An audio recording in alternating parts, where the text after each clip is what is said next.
Howdy everybody, and welcome to Radio 2, where today we're going to talk a little bit, actually a lot, about what makes a good news story and what will make your news story pop to your audience. If you go back to the days of media writing, do you remember the foundation of what is news? We called it the news values or the elements of news, where we had timeliness, proximity, significance, conflict, prominence, human interest. These are all reasons we write about what's going on in our community.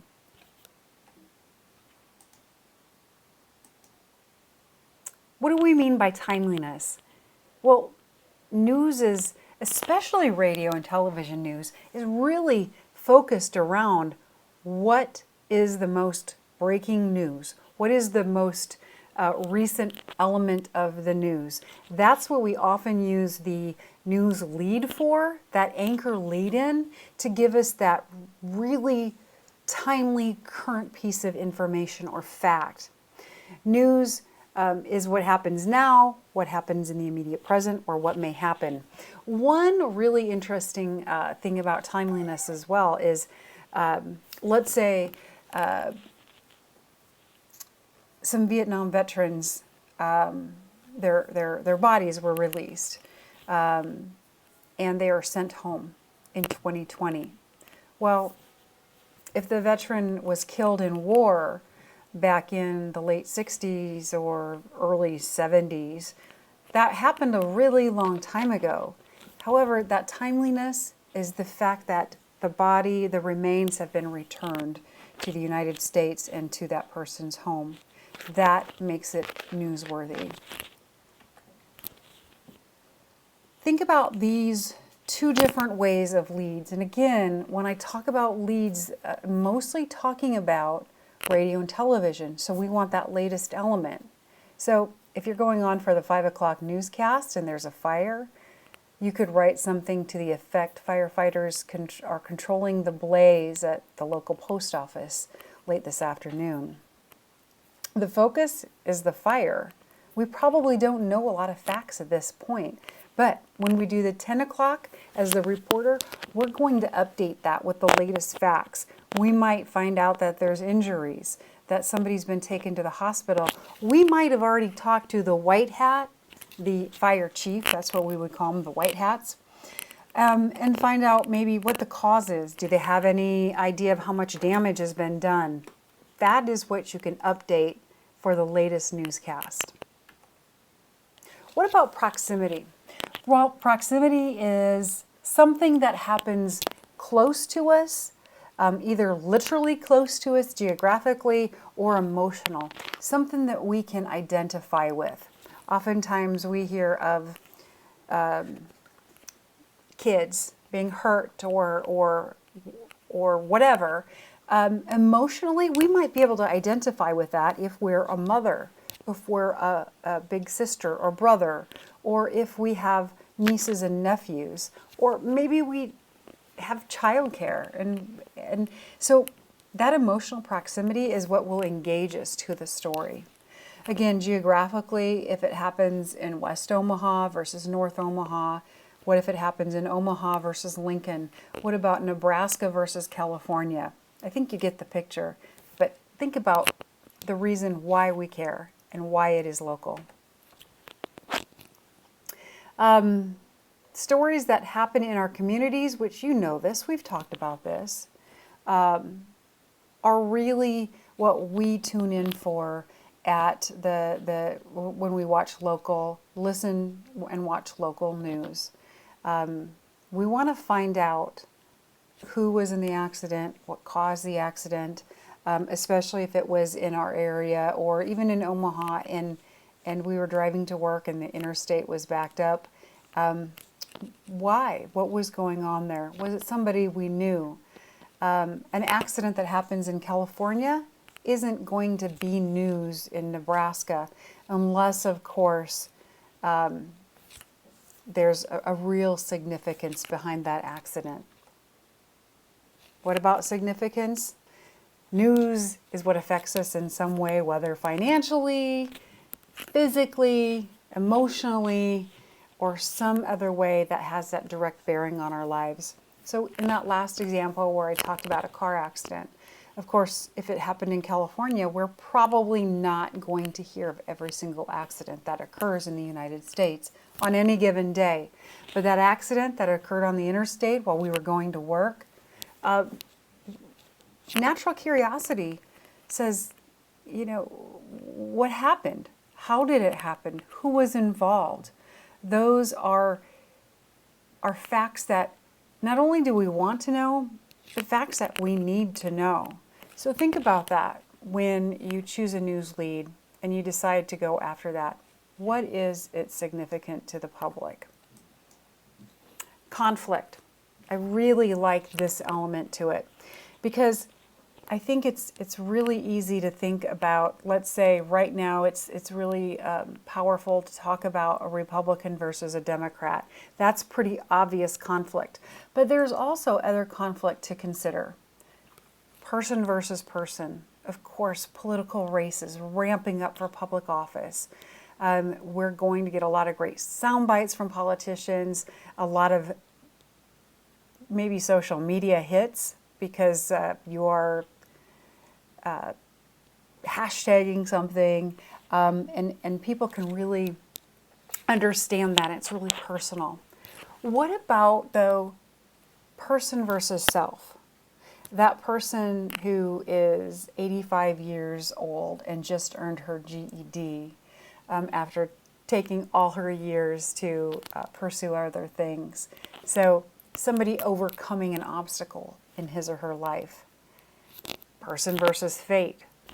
This example talks about accidents and victims who learn to overcome those obstacles, like walking again after an accident. And person versus nature. We've seen plenty of that lately, haven't we?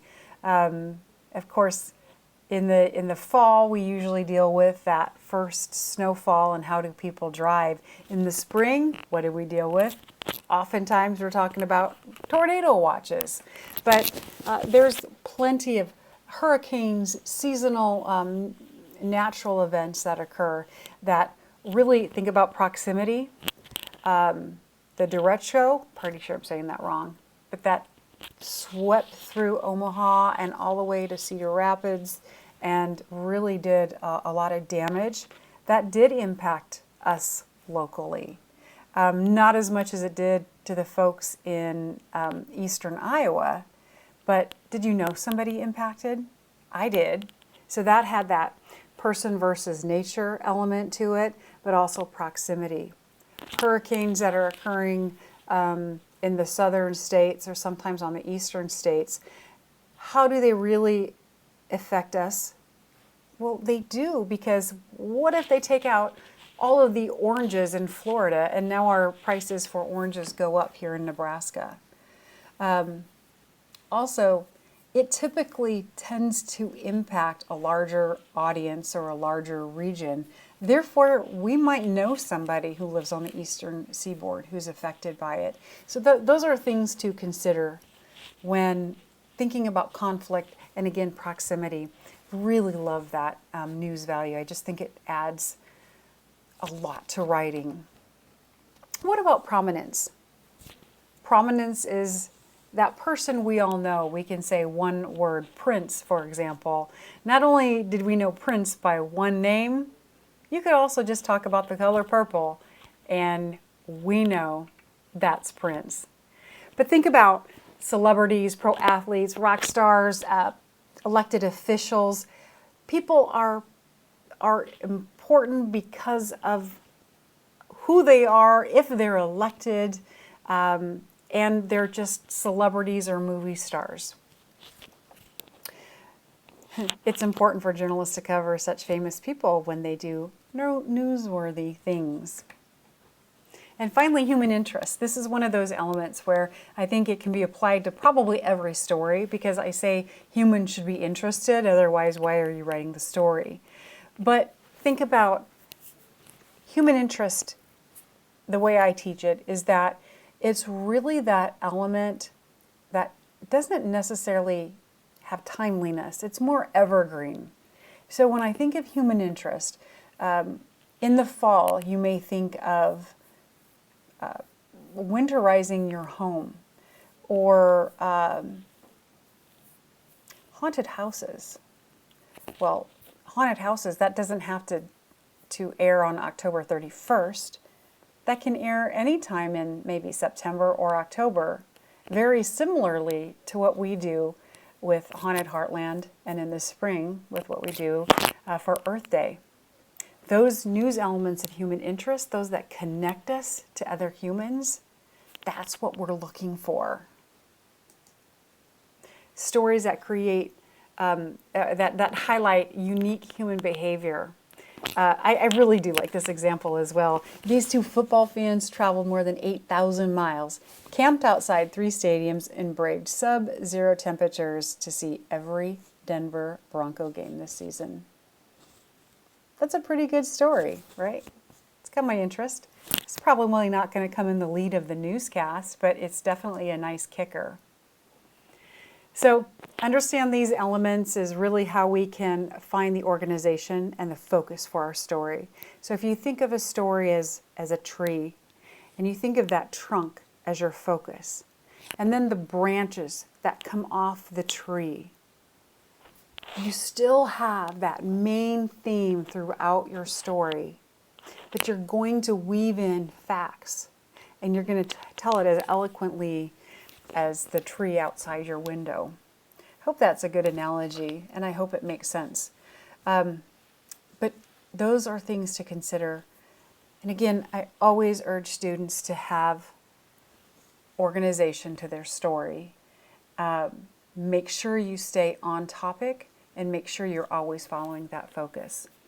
Again, I'll go through these fairly quickly because I think this is all material that you've learned at some point or in time or another.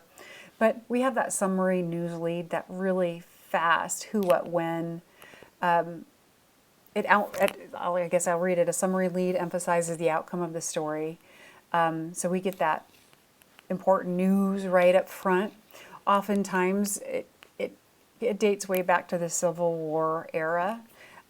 When Morse code was a thing, and leaders and news people feared that their lines would get cut, so they tried to get all that important information right out there in that first sentence or two. So that's a summary news lead. There's also, just because I say a soft news story doesn't mean it's just all rainbows and unicorns, because soft news can still be, if you look at the human element and timeliness, there can still be some really powerful elements to a soft news story. When you're thinking about the lead, there are different types of leads, and there are some that I really like because it can be creative, but some will also kind of allow us to fall back on some old habits of talking about maybe like using a question or using analogies or metaphors that have been used in the past. So be really careful when you're using some of these examples that I share with you. But let's talk about that suspended interest. That is where we would use, for a soft news story, not a summary news lead, we would use the soft feature type lead, where we delay the so what. It's suspended interest. A Montana woman wondered why her dog kept jumping into her bed as she tried to sleep. It's not really giving any part of the story. Hopefully it's allowing us to go, I want to hear more of that. The reason became clear when she got up to find a python in the bathroom. Now, if that python would have attacked and killed her or maimed her, I mean, I hate to say that, but that's going to be more hard news story, and that's going to be that element. But it sounds like it's just one of those really creepy stories, and it's interesting because who wants to wake up to their dog barking at them only to find a python in their bathroom? So interesting lead because it really suspended the facts there. Question. I don't even really want to talk about this because I don't like question leads. Not at all. Don't use them. Freak events. That's more of that human element. They're everywhere. You just have to be open to see them and to find the news story there. Well-known expressions, that's kind of what I was talking about, where we might fall back on saying something like the mighty Mo for the Mississippi or the Missouri River. In this case, the Chicago firemen today learned that you can teach an old dog new tricks when they coaxed a German Shepherd from a 2-story building onto a stretcher below. I think that is a great story, but don't ruin it with a really cheesy cliche like that. I am just not a fan of cliches unless that's part of the story. Staccato leads.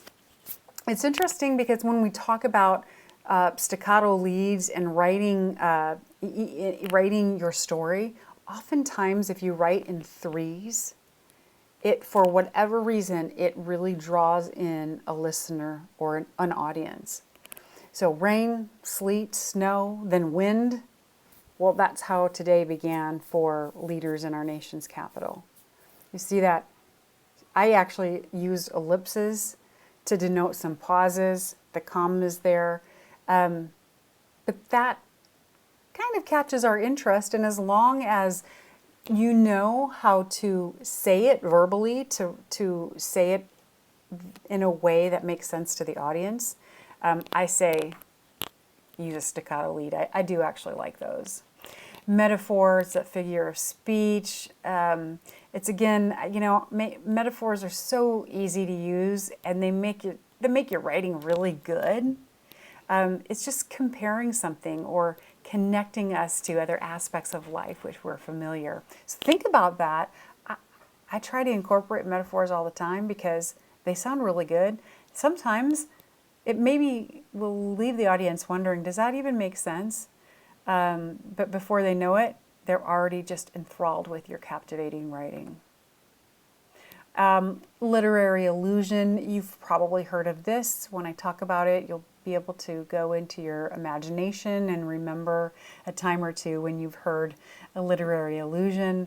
In this case, Will Rogers said, "I never met a man I didn't like." Well, Will Rogers never met this person. So, not that great of an example, and I would, in fact, probably say, might want to think about using a different literary illusion if possible. Nevertheless, maybe it would work. And a parody, the takeoff of events and saying that are currently in vogue. If I try to think of something right off the top of my head, whatever, what comes to mind. And if y'all are sitting here with me still at 18 minutes and 17 seconds, I'm going to say Yeezy. Yeet. Can you use that? Is there some way you can incorporate, if y'all can incorporate yeet into your story, extra credit. The example here is kind of funny though, because it's so dang old that I'm not even sure y'all would understand. Mikey likes it. I'm going to leave that one to you to look up. So we did talk about updating news, and I showed you that earlier where you always want to put that most current information first. But one of the tricks that I always talk about is localizing news events. That is, I want to call it low-hanging fruit, but it's really not. It's really a skill and a talent that I think is underutilized, especially on our campus. Localize news that's going on. Obviously, COVID is affecting globally, but it's also very, very much local. We can talk about that on our campus, Omaha, Nebraska, and then in the context of the United States versus the world. But localizing, that might not have been a great example, but there are lots of things you can localize, particularly when it comes to some social justice news stories that are happening right now, some Senate and House rulings that are happening, how does that impact the local community? So if and when you can, I'm always in favor of trying to localize news and finding out how it impacts our community. So that's it. If you stayed with me through the entire thing, you got to hear me say Yeezy and yeet. And I'm sure I say it in a way that's kind of ridiculous. But yeah, extra credit for y'all who heard it. If y'all have any questions, you know you can contact me. Love to help. And I want you to think about this when you're writing your stories. Think about how can I make it interesting to the listener? How can I get those interviews and incorporate natural sound to make it a story that I'm really proud of? If you have any questions, like I said, feel free to email me, Zoom me. I'm here to help. Till next time.